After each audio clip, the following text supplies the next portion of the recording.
ஒரு தேசிய இனத்திற்குள் ஒரு தலைவன் உருவாகுவதே 1000 ஆண்டுகளுக்கு ஒரு முறை என்றால், ஒரு சமூகத்தில் ஒரு தலைவன் உருவாவது எவ்வளவு பெரிய, அதுவும் ஒடுக்கப்பட்ட, அடக்கப்பட்டு நசுக்கப்படுகிற சமூகத்திலிருந்து ஒரு தலைவன் பிறக்கிறான் என்றால் அது அரிதிலும் அரிதான விஷயமாக நான் பார்க்க முடியும். அண்ணன் ஆம்ஸ்ட்ராங் அவர்கள் தன்னிச்சையாகவே அண்ணனை பார்க்க வேண்டும், ஒரு மரியாதை நிமித்தமாக பார்க்க வேண்டும் என்று 2-3 முறை பெரம்போர் அலுவலகத்திற்கு போவேன். கட்சி அலுவலகத்தில் இருக்கிற போது சொல்வார், நீங்கள் கட்சி அலுவலகத்திற்கு வரக்கூடாது, நீங்கள் வழக்கறிஞர் அலுவலகத்திலேயே உட்காருங்கள், நான் வந்து விடுகிறேன் என்று சொல்வார். நான் கேட்டேன், ஏன் வருவதற்கு? நீங்கள் எந்த கட்சியையும் சாராதவர், இந்த கட்சி அலுவலகத்திற்கு நீங்கள் வர வேண்டும். ஒரு நாள் என்னுடைய மகன் புதுக்கோட்டையிலிருந்து புறப்பட்டு வந்திருக்கிறான், சிறியவன், வயது 6. அவரிடத்துல சொன்னேன், அண்ணா மகன் வந்திருக்கிறான் என்று சொன்னேன், நான் காரை அனுப்புகிறேன், உடனடியாக தம்பியை கூட்டி வாருங்கள். அவருடைய இருக்கையிலே அமர வைத்து தம்பியோடு விளையாடுகிறார். ஒரு சிறியவனாகவே மாறி போகிறார். என் மகனோடு அவர் நீண்ட நேரம் உரையாடி விளையாண்டு கொண்டிருந்தார். நான் புறப்படுகிற போது எனக்கே தெரியாமல், ஏனென்றால் நான் மறுப்பேன் என்று அவர் உணர்ந்த காரணத்தால் 3000 ரூபாய்க்கு என் மகனுக்கு, என் ஒற்றை மகனுக்கு தின்பண்டங்களை வாங்கி கொடுத்து ஒரு பெரிய பொட்டலமே வருது. நான் கேட்டேன், இது என்ன, எதற்காக? அவர் சொன்னார், என் பிள்ளைக்கு நான் வாங்கி கொடுக்கிறேன், நீங்கள் எதுவும் பேசக்கூடாது. நான் அப்பொழுதுதான் முதலாக வலையொலித்தளங்களில் பேச ஆரம்பித்த காலகட்டம். என்னை நீங்கள் சந்திக்க வேண்டும் அல்லது நான் உங்களை சந்திக்க வேண்டும், எங்கே சந்திப்பது என்று என்னிடத்தில் கேட்டார். ஆனால் நீங்கள் இருக்கும் இடத்திற்கே நான் வருகிறேன் என்று சொன்னார். ஒரு நாள் அண்ணன் என்னிடத்திலே கைபேசி வாங்கி வைத்திருந்தார், தொடர்பு கொள்கிறார். இன்னும் ஒரு 3/4 மணி நேரத்தில் உங்களிடத்திலே கார் வந்து நிற்கும், நீங்கள் அந்த காரிலே பயணித்து வர வேண்டும் என்று சொன்னார். சரியண்ணா என்று நான் மறுதளிக்காமல் அண்ணனை பார்ப்பதற்காக அந்த இயக்கத்தை நான் சாராதவனாக இருந்தாலும் அவர் இடத்துல 2 முறை கேட்டார், உமது இயக்கத்திற்கு வாருங்கள், உங்களுக்கு என்ன தேவை, உங்களுக்கு என்ன பதவி வேண்டும், நான் பார்த்துக் கொள்கிறேன் என்றெல்லாம் சொன்னார். நான் சொன்னேன், நான் முழுக்க ஒரு தமிழ் தேசியவாதி, நான் ஒரு தலித்தியவாதியே கிடையாது. நீங்கள் வைத்திருக்கிற இயக்கம் தலித்தியவாத இயக்கமாக இருப்பது போல தோன்றுகிறது. ஆகையால் நான் இந்த அமைப்பில் இணைவதற்கு வாய்ப்பில்லை. ஆனால் எனக்கு நீங்கள் அண்ணன், தலைவன், அதிலே மாற்றம். அண்ணனிடம் ஏதோ சொல்ல வேண்டும், ஏதோ பேச வேண்டும் என்று எனக்கு ஒரு உள்ளுணர்வு உறுத்தியது. அல்லது அண்ணன் என்னிடத்துல அடிக்கடி கேட்பார், ஏதாவது வீட்டில் செஞ்சால் நான் வந்துடுவேன்னு சொல்லுவார். அப்படியாவது அவரை நம் வீட்டுக்கு அழைத்து விடலாம், நாம் தான் வந்து விட்டோமே என்று நான் அழைப்பு கொடுத்த போது அந்த அழைப்பு இருக்கவில்லை.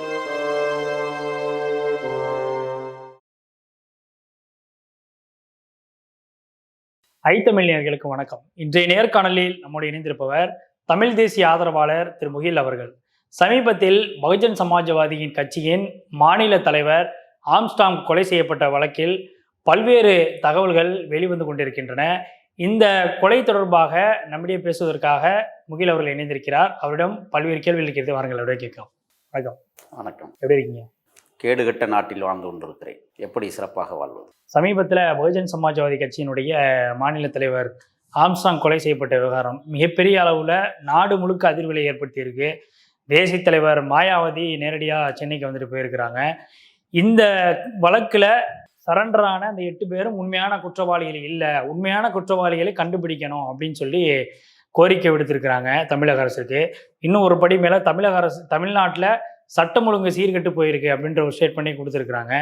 முதற்கட்டமாக ஆம்ஸ்ட்ராங்குடைய ஒரு நெருங்கிய ஒரு நட்பு வட்டாரத்தில் நீங்களும் இருந்திருக்கிறீங்க அப்படின்னு சொல்லி உங்களுடைய நேர்காணல் மூலமாக அறிஞ்சிருக்கிறோம். ஆம்ஸ்ட்ராங் பற்றியான பல்வேறு விஷயங்களை நீங்கள் பகிர்ந்திருந்தீங்க. குறிப்பாக அவருடனான நட்பு குறித்தும் இந்த விஷயத்தில் யார் உண்மையான குற்றவாளிகளாக இருக்கக்கூடும் அப்படின்னு நினைக்கிறீங்க? மண்ணின் மகத்துவ சமத்துவ தலைவர், எளியவர்களின் அன்பு முகம் ஆம்ஸ்ட்ராங். நூற்றுக்கணக்கானவர்களை படிக்க வைத்து அழகு பார்த்த பண்பாளர். செய்வதறியாது திகைத்து நிற்கிற நேரத்தில் உங்களிடத்தில் உரையாட வந்தேன். ஆண்டாண்டு காலமாய் அடக்கப்பட்ட ஒரு சமூகத்திலிருந்து அற்புத தலைவர்கள் பிறப்பது அரிதிலும் அரிது. ஒரு தேசிய இனத்திற்கு ஒரு தலைமகன் பிறக்கிறான் என்றால் 1000 ஆண்டுகளுக்கு பிறகுதான் ஒருவன் பிறக்கிறான் என்பது நியதி. ஔவையார் பிறந்த 1000 ஆண்டுகளுக்கு பிறகு வள்ளுவன் பிறந்ததாக வரலாறு சொல்லுகிறது.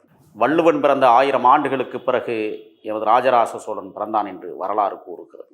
1000 ஆண்டுகளுக்கு பிறகு எம் இனமானத்தினுடைய தேசிய தலைவன் பிறந்திருக்கிறான் என்று வரலாறு மெய்வித்து காட்டியிருக்கிறது. ஒரு தேசிய இனத்திற்குள் ஒரு தலைவன் உருவாகுவதே 1000 ஆண்டுகளுக்கு ஒரு முறை என்றால், ஒரு சமூகத்தில் ஒரு தலைவன் உருவாவது எவ்வளவு பெரிய, அதுவும் ஒடுக்கப்பட்ட, அடக்கப்பட்டு, நசுக்கப்படுகிற சமூகத்திலிருந்து ஒரு தலைவன் பிறக்கிறான் என்றால் அது அரிதிலும் அரிதான விஷயமாக நாம் பார்க்க முடிகிறது. அண்ணன் ஆம்ஸ்ட்ராங் அவர்கள் கிட்டத்தட்ட ஒரு 4 ஆண்டுகளுக்கு முன்பு தான் ஒரு திருமண நிகழ்வுகளை நானும் அவரும் சந்தித்து கொண்டோம். நான் அப்பொழுதுதான் முதலாக வலையொலித்தலங்களில் பேச ஆரம்பித்த காலகட்டம். அவர் சொன்னார், உங்கள் தமிழுக்கு நான் அடிபணிந்தவன் என்று என்னிடத்திலே கைகுலிக்க அந்த திருமண விழாவிலே உரையாடினோம் இருவரும். என்னை நீங்கள் சந்திக்க வேண்டும் அல்லது நான் உங்களை சந்திக்க வேண்டும், எங்கே சந்திப்பது என்று என்னிடத்திலே கேட்டார். அண்ணா, நீங்கள் இருக்கும் இடத்திற்கே நான் வருகிறேன் என்று சொன்னேன். குளத்தூரிலே ஒரு திருமண நிகழ்விலே நாங்கள் ஒரு நாள் அண்ணன் என்னிடத்திலே கைபேசி வாங்கி வைத்திருந்தார். தொடர்பு கொள்கிறார். எங்கே இருக்கிறீர்கள் என்று கேட்டார். நான் இருக்கும் இருப்பிடத்தை சொன்னேன். இன்னும் ஒரு 3/4 மணி நேரத்தில் உங்களிடத்திலே கார் வந்து நிற்கும், நீங்கள் அந்த காரிலே பயணித்து வர வேண்டும் என்று சொன்னார்.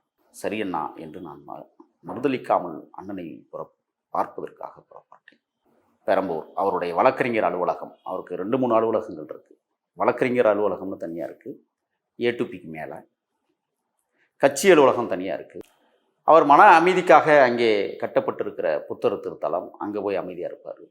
அது இல்லாமல் அவர் வீடு, இது எல்லாமே ஒரு 100 மீட்டர் 150 மீட்டருக்கு உட்பட்ட பகுதியில் தான் அவருடைய வாழ்விடம் அமைந்தது. ஏனென்றால் அவர் பிறந்து வளர்ந்து ஓடி ஆடி விளையாண்ட புண்ணிய மண் அந்த மண். மகிழுந்தில் ஏறி பெரம்பூர் சென்றேன். பெரம்பூரில் போய் அண்ணனை சந்திக்கிற போது ஒரு ஆத்மா திருப்தி. ஒரு பெரிய மனிதரை நாம் சந்திக்க வந்திருக்கிறோம் என்று உரையாடத் தொடங்கினோம். அவர் பேசுகிற போது சொன்னார், தமிழ் தேசியம் என்றால் என்ன?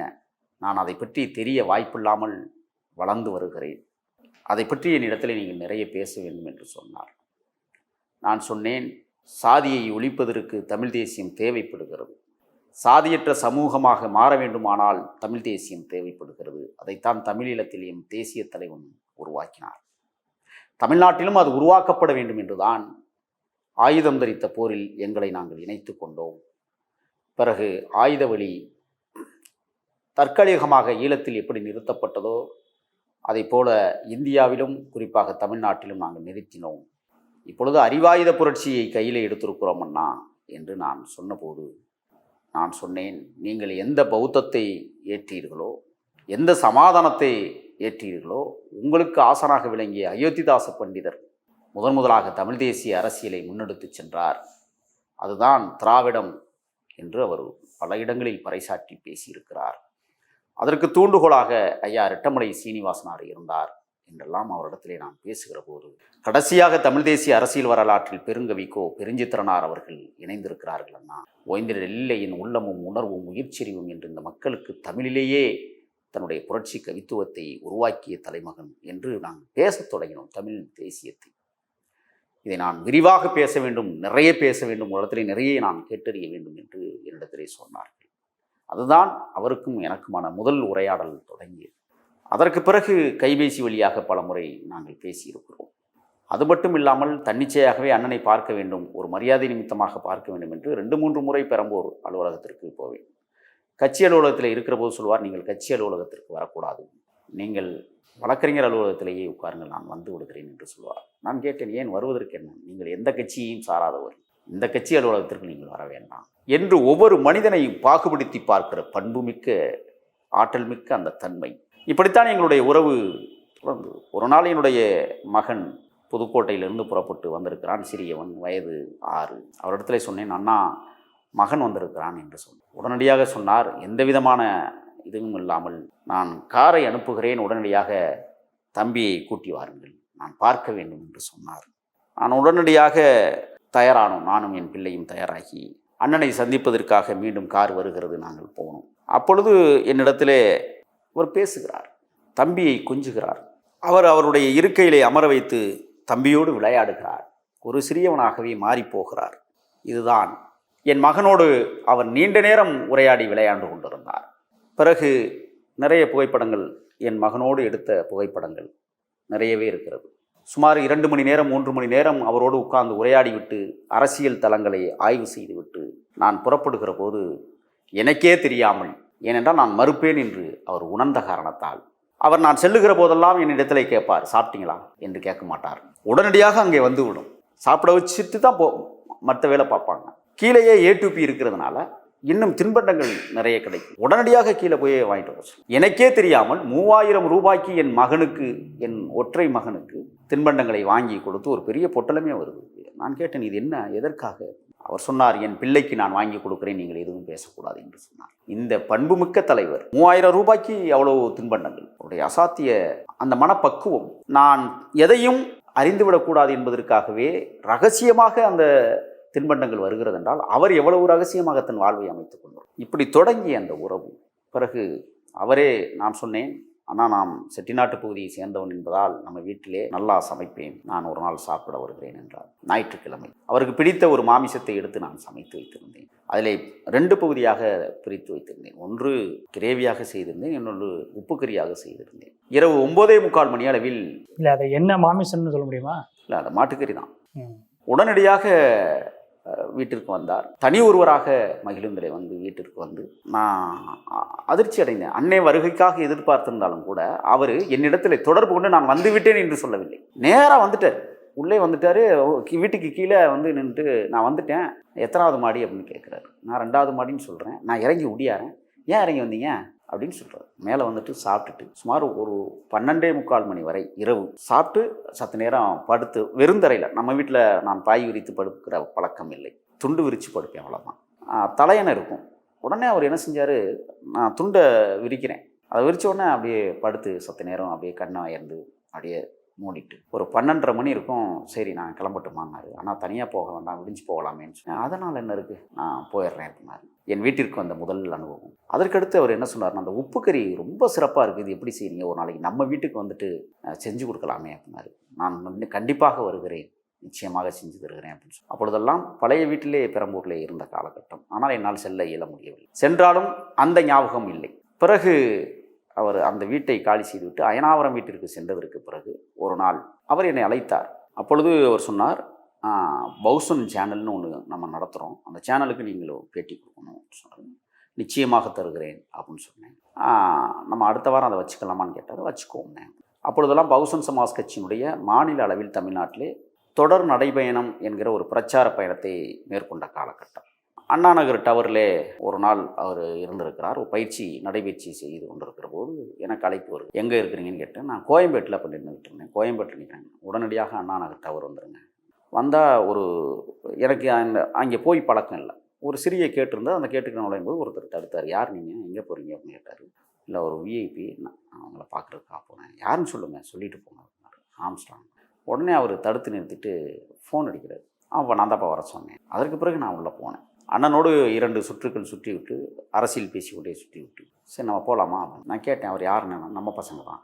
2 சுற்று சுற்றி விட்டு மீண்டும் திருமங்கலத்தில் போய் ஒரு ஜிம் பயிற்சியகத்தில் போய் அவர் ஜிம் பயிற்சியை மேற்கொண்டார். மேற்கொண்டு விட்டு ஒரு 9:30 மணி இருக்கும், போகலாமா என்றார். வாங்க போகலாம்னு சொல்லுங்கள். நேராக என்னை வீட்டுக்கே கூட்டிகிட்டு வந்து கொண்டாந்து வீட்டிலே விட்டுட்டு, என்ன சாப்பாடு இருக்குன்னு கேட்டார். நான் சொன்னேன், என்ன சமைக்கலைன்னா, நான் சாயங்காலம் ஒரு சேனல் போயிட்டு அப்படியே வந்தேன்.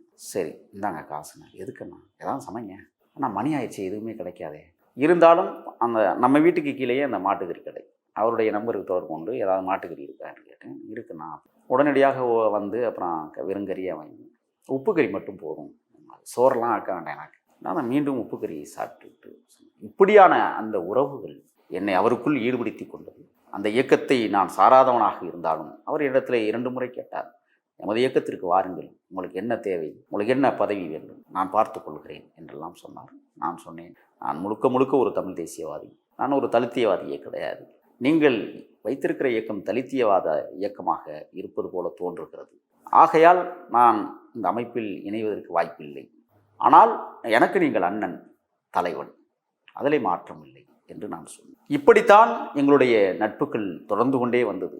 அண்மையிலே நமது ஐத்தமிழ் சேனலோடு நான் கள்ளக்குறிச்சி சென்றிருந்த போது அங்கே நடந்த அவலங்கள், அங்கே நடந்த மனித கொலைகள், இதையெல்லாம் பற்றி பேச வேண்டும் என்று என்னிடத்திலே தொடர்பு கொண்டு பேசினார். நான் சொன்னேன், அண்ணா கண்டிப்பாக உங்களிடத்தில் எல்லா பதிவுகளையும் நான் எடுத்து வருகிறேன், நானும் ஒரு சில பதிவுகளை கைபேசியில் எடுத்திருக்கிறேன் என்று நான் அவரிடத்திலே சொன்னேன். எப்போ வருவீங்க என்று கேட்டால், நான் வியாழக்கிழமை அங்கு வந்து விடுவேன், 28ஆம் தேதி நான் வந்து விடுவேன் என்று அவரிடத்திலே சொன்னபோது அவர் சரி வந்து விட்டு என்னை அழையுங்கள் என்று சொன்னார். ஆனால் 28ஆம் தேதி நான் வரவில்லை. அவர் அழைத்தார் என்னை. 28 11 மணி 26 நிமிடத்திற்கு உள்வரும் அழைப்பு, 8 நிமிடம் 48 வினாடிகள் அந்த மாபெரும் மகத்தான தலைவன் நான் கள்ளக்குறிச்சியை விட்டு புறப்படுகிற போது எனக்கு அழைப்பு கொடுத்தார். பத்திரமாக வந்து சேருங்கள், வந்ததும் என்னை சந்தியுங்கள் என்று சொன்னார். நான் வியாழக்கிழமை ஊருக்கு வந்து விடுவேன், அப்படியே நான் புதுக்கோட்டை பகுதிக்கு சென்று விட்டு திரும்பி வருகிறேன் என்று சொல்லபோது வியாழக்கிழமை காலையில் வந்து இறங்கியதும் 11:51 நான் அண்ணனுக்கு அழைப்பு கொடுத்தேன், எடுக்கவில்லை. 11:52 நான் மீண்டும் அழைப்பு கொடுத்தேன், எடுக்கவில்லை. அண்ணன் வேலையாக இருப்பார் அல்லது வெளியூர்களுக்கு சென்றிருப்பார் என்று விட்டுவிட்டேன். மீண்டும் வெள்ளிக்கிழமை காலை 10:45 திருப்பியும் அவருக்கு போன் அடிக்கிறேன், எடுக்கலை. அண்ணனிடம் ஏதோ சொல்ல வேண்டும், ஏதோ பேச வேண்டும் என்று எனக்கு ஒரு உள்ளுணர்வு உறுத்தியது. அல்லது அண்ணன் இடத்துல அடிக்கடி கேட்பார், ஏதாவது வீட்டில் செஞ்சால் நான் வந்துடுவேன்னு சொல்லுவார். அப்படியாவது அவரை நம் வீட்டுக்கு அழைத்து விடலாம், நாம் தான் வந்து விட்டோமே என்று நான் அழைப்பு கொடுத்த போது அந்த அழைப்பு எடுக்கவில்லை. நான் பலமுறை அவரோடு காரிலே பயணிக்கிற போது, அண்ணா உங்களுக்கு பாதுகாப்பு முக்கியமாக இருக்கிறது, பாதுகாப்பு தேவைப்படுகிறது என்று சொல்லபோது அவர் சொன்னார், நான் எந்த தவறும் செய்யாதவன், எனக்கு எதுக்கு பாதுகாப்பு என்று கேட்டார். நான் உடனடியாக திருப்பி கேட்டேன், ஏன்னா நான் பாதுகாப்புக்கு உங்களுக்கு தேவையில்லை என்றால் ஏன் துப்பாக்கியை நீங்கள் கையிலே வைத்திருக்கிறீர்கள் என்று கேட்டேன். சிரித்தார். உடனடியாக இது சும்மா டம்மி துப்பாக்கி என்றார். நான் சொன்னேன், இதையெல்லாம் அறிந்தவன் தானே நான் என்று சொன்னேன். உடனடியாக அந்த துப்பாக்கி எடுத்து, அது மேக்சின் இல்லை, அது மேலே மட்டும்தான் அந்த மேக்சின் இருக்கும், 9 ரவுண்டு உள்ள அது துப்பாக்கி, இத்தாலி தயாரிப்பு. நான் எடுத்து பார்த்துட்டு இழுத்துட்டு அவர் கூர்ந்து கவனிக்கிறார். அது என்ன இவ்வளவு அசால்ட்டாக அதை கையாளுறீங்கன்னாரு. தெரியும் அப்படின்னு சொன்னேன். உடனடியாக அதை வாங்கி அந்த ட்ராவுக்குள்ளே வச்சு பூட்டலை அந்த ட்ராவுக்குள்ளே வச்சு சாத்திட்டார்.